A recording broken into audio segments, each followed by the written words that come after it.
আসসালামু আলাইকুম ওয়া রাহমাতুল্লাহি ওয়া বারাকাতুহু। আপনারা দেখতেছেন আরবি শিক্ষা ইউটিউব চ্যানেল।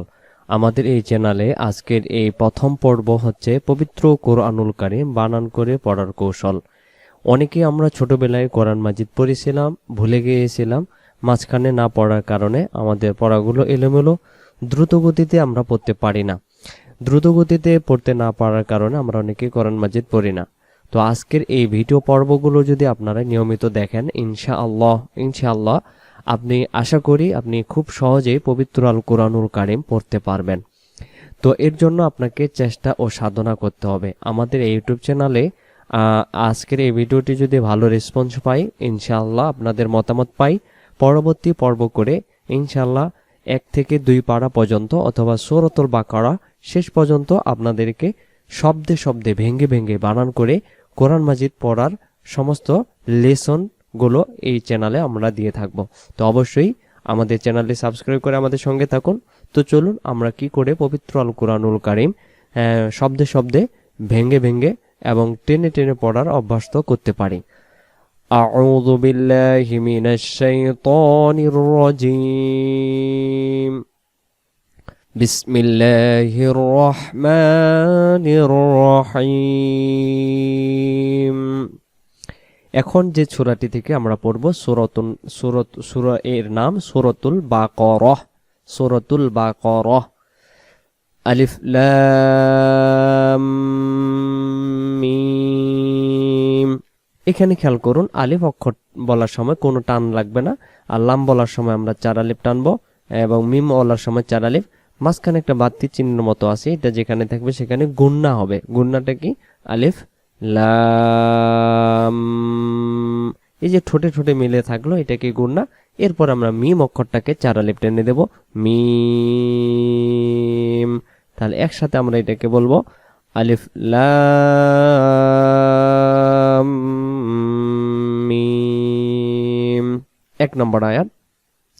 এরপর এখানে মার্ক করে দেওয়া থাকার কারণে এটা খারা জবর এখানে রয়েছে, জাল খারা জবর জা, লাম জের লি, জালি, কাফ লাম জবর কাল, জালিকাল, জালিকাল, জালিকাল, কাফ জের কি, তা খারা জবর তা, এক আলিফ, বা পেশ বু, কিতাবু।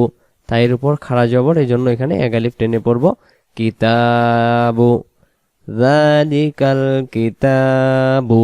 আবার যালিকাল কিতাবু, আরেকবার যালিকাল কিতাবু।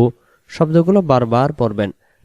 লাম আলিফ জবর লা, 1 আলিফ। কেন 1 আলিফ? এটা হলো লাম, লামের পরে আলিফ আছে। আর আরবিতে নিয়ম হলো জবরের বাম পাশে আলিফ থাকলে সেই জায়গার জবরটাকে 1 আলিফ টেনে পড়তে হয়। লাম জবর, লাম আলিফ জবর লা, রয়া জবর রয়, বা জবর বা, লা রয়বা, লা রয়বা, লা রয়বা, যালিকাল কিতাবু লা রয়বা। ফায়াজির ফি, হাজির হি, ফিহি। এই জায়গায় 2 ভাবে বলা যায়। যদি আমরা এই জায়গায় দমটা ছেড়ে দেই, তাহলে এই জায়গায় আমরা বলবো ফি, লা রাইবা ফি, লা রাইবা ফি। এই জায়গায় শব্দটা এমন ভাবে পড়বেন যেন পরবর্তী শব্দ এটা পাইলেই যেন আমরা এটাকে বলতে পারি ফি, ফি, যালিকাল, তারপরে কিতাবু, এটা লা রাইবা, তারপরে ফি।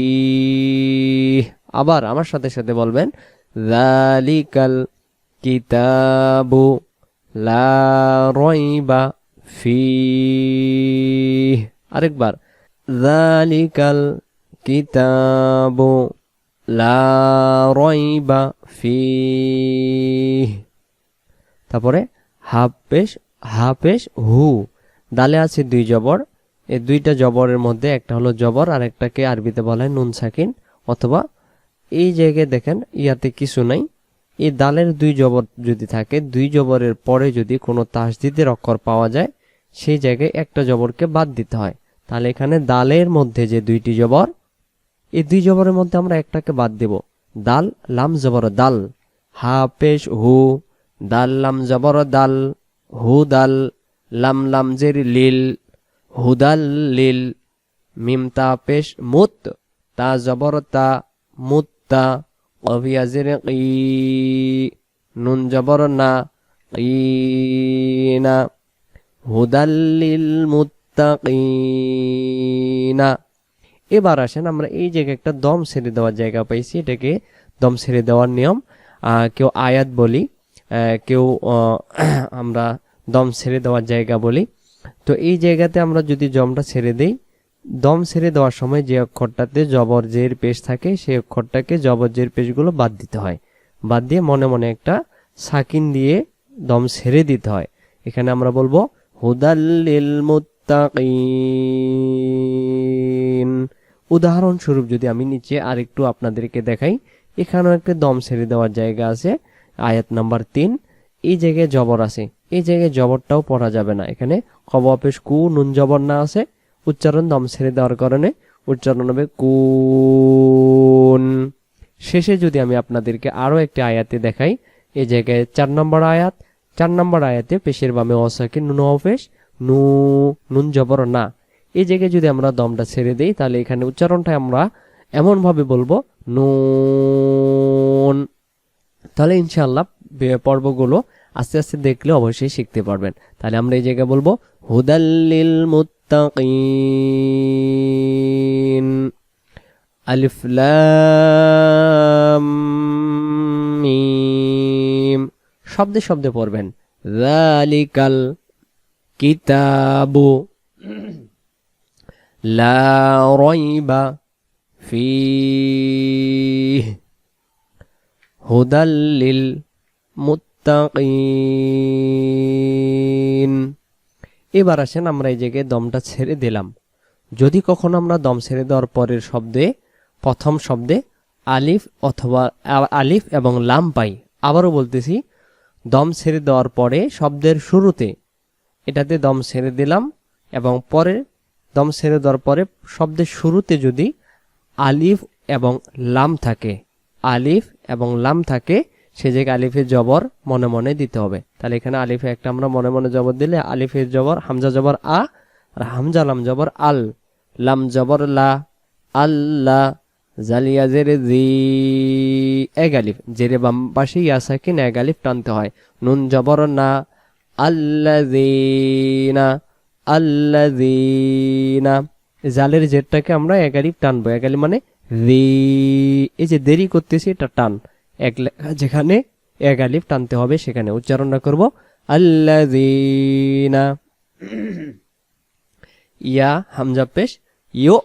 সম্মানিত দর্শক শ্রোতা, খেয়াল রাখি এই জায়গায় যদি ওয়াও অক্ষরের উপরে কোরআন মাজিদে, এখানে না যে কোনো জায়গায় যদি ওয়াও অক্ষরের উপরে হামজা অক্ষর আসে, সেই জায়গায় হামজা অক্ষরটা আদায় হয়, ওয়াও অক্ষরটা আদায় হয় না। আমরা নিচে আরো একটি দেখতে পাচ্ছি, এখানে ওয়াও অক্ষরের উপরে হামজা অক্ষর, এই জায়গায় হামজা অক্ষরটা আদায় হবে, ওয়াও অক্ষর আদায় করার দরকার হবে না। তাহলে আমরা এই জায়গায় বলবো ইয়া হামজা পেশ ইয়ো, ইয়ো থাকতে হবে, হামজার উপর সাকিন থাকলে আওয়াজ শক্তভাবে বলতে হবে ইয়ো। মিম জের মি, নুন ওয়াও পেশ নু, নুন জবর না, ইয়ো মি নুনা, ইয়ো মি নুনা, দুই শব্দ একসাথে, আল্লাযীনা ইয়ো মিনুনা, আবার আল্লাযীনা ইয়ো মিনুনা, আওয়াজ জোরে জোরে দিয়ে বলি আল্লাযীনা ইয়ো মিনুনা। নিচের লাইনে বানান করে, বা লামজের বিল, গয়নিয়া জবর গয়, বাজের বি, উচ্চারণ বিল গয় বি, বিল গয় বি, বিল গয় বি। এখানে প্রথম শব্দ আল্লাযীনা ইউমিনুনা বিল গায়বি, ওয়াও জবর ওয়া, ইয়া পেশ ইউ, ওয়া ইউ, কফ ইয়াজিন কি, এক আলিফ, জেরে বাম পাশে ইয়া সাকিন যেখানেই সেই জায়গায় জেরটাকে এক আলিফ টানবো, ওয়া ইউ কি, মিম ওয়াও পেশ মু, এক আলিফ, কেন পেশের বাম পাশে যেখানে ওয়াও সাকিন সেই জায়গার পেশটা এক আলিফ। মিম ওয়াও পেশ মু, ওয়া ইউ কি মু, নুনের জবরটা এই সদ অক্ষরে চলে যাবে। আর মাঝখানে দুইটি অক্ষর দেখা যাচ্ছে, আলিফ এবং লাম কিছুই নেই। এটা এভাবে চুপ অবস্থায় এটা চুপ হয়ে থাকবে, এদের সাথে কোনো কথা হবে না। নুন সদ জবর নাস, ওয়া ইউ কি মু নাস, ওয়া ইউ কি মু নাস বিল গায়বি, উচ্চারণ তাড়াতাড়ি। ওয়া ইউ কি মু নাস, সদ জবর স, লাম খারা জবর লা, এক আলিফ। সলা, তা জবর তা, সলাতা। ওয়া ইউকিমুনাস সলাতা, ওয়াও জবর ওয়া, মিম মিম জের মিম, মিমের উপর তাসদীদ গুণনা করা ওয়াজিব, মানে গুণনা করতে হবে। গুণনাটা কি? ওয়া মিম, মিম জবর মা, এক আলিফ। মিমের উপরে জবর, জবরের পরে যদি একটা আলিফ অক্ষর থাকে সেই জায়গায় জবরটা এক আলিফ। তাহলে এখানে তিনটে জিনিস আমরা খেয়াল করব। জের যখন টান হবে, জেরে ভাবে যখন ইয়া সাকিন থাকবে তখন জের টান। পেশ কখন টান হবে? যখন পেশের বাম পাশে ওয়াও সাকিন থাকবে সেই জায়গায় পেশটা এক আলিফ, সেটা যে কোনো অক্ষর। এখানে নুন ওয়াও পেশ নু। আর জবরের বাম পাশে যেখানে আলিফ থাকবে সেই জায়গায় জবরটাকে এক আলিফ টানবো। জেরের বামে ইয়া সাকিন, পেশের বামে ওয়াও সাকিন, জবর বামে আলিফ থাকলে এক আলিফ টানতে হয়। ওয়া মিম্মা, র জবর র, জাক জবর জাক, রজাক, নুন খারা জবর না, এক আলিফ। রজাকনা, হা মিম পেশ হুম, রজাকনাহুম, রজাকনাহুম, ইয়া নুন পেশ ইউং, ফাজের ফি, ইউং ফি, কব পেশ কু, নুন জবর না, কুনা। আবারও আমরা দম ছেড়ে দেওয়ার স্থান পেয়েছি। আমরা জবরটাকে মনে মনে বাদ দিয়ে একটা এই জায়গায় আমরা সাকিন দেব, সেটাকে আরবিতে ওয়াকফ বলা হয় বা আরদি সাকিন বলা হয়। মনে মনে সাকিন ধরার নিয়ম। ইউনফিকুন, যদি জায়গায় জের থাকতো জেরটাও বাদ যেত। ইউনফিকুন, যদি পেশ থাকতো তাও ইউনফিকুন। রাযাকনাহুম ইউনফিকুন। আয়াতটি শুরু থেকে আমরা পড়ি, খেয়াল রাখি শব্দে শব্দে। আল্লাযীনা ইউমিনুনা বিল গায়বি ওয়া ইউকিমুনাস সালাতা ওয়া মিম্মা রাযাকনাহুম ইউনফিকুন। আমরা আজকে 3টে আয়াত পড়লাম সূরাতুল বাকারার প্রথম থেকে। আমরা 3টে আয়াত আবার শব্দে শব্দে বারবার পড়বো যতক্ষণ পর্যন্ত শব্দগুলো হবে না পড়তেই থাকবো। ইনশাল্লাহ পড়তে পড়তে সহজ হয়ে যাবে। পারিব না কথাটি বলিও না আর, একবার না পারিলে দেখো শতবার। আমরা বারবার চেষ্টা করবো ইনশাল্লাহ। আজকে কালকে যে কোনো একদিন আল্লাহ সুবহানাহু ওয়া তাআলা সফলতা দান করবেন। তো চলুন আমরা শব্দে শব্দে পড়ি। আলিফ লাম মিম যালিকাল কিতাবু লা রাইবা ফীহি হুদাল লিল মুত্তাকিন আল্লাযীনা ইউমিনুনা বিল গায়বি ওয়া ইউকিমুনাস সালাতা ওয়া ইউকিমুনাস সালাতা ওয়া ইউকিমুনাস সালাতা ওয়া মিম্মা রাযাকনাহুম ইউনফিকুন। সম্মানিত দর্শক শ্রোতাবৃন্দ, আশা করি আপনাদের ভালো লেগেছে। যদি ভালো লাগে থাকে আপনারা আপনাদের মূল্যবান কমেন্ট আমাদের কমেন্ট বক্সে লিখে যাবেন। আর পরবর্তী ভিডিও ইনশাল্লাহ আমরা এভাবে করে দেওয়ার জন্য চেষ্টা করব। নিয়মিত দেখবেন, ইনশাল্লাহ ভালো কিছু শিখতে পারবেন।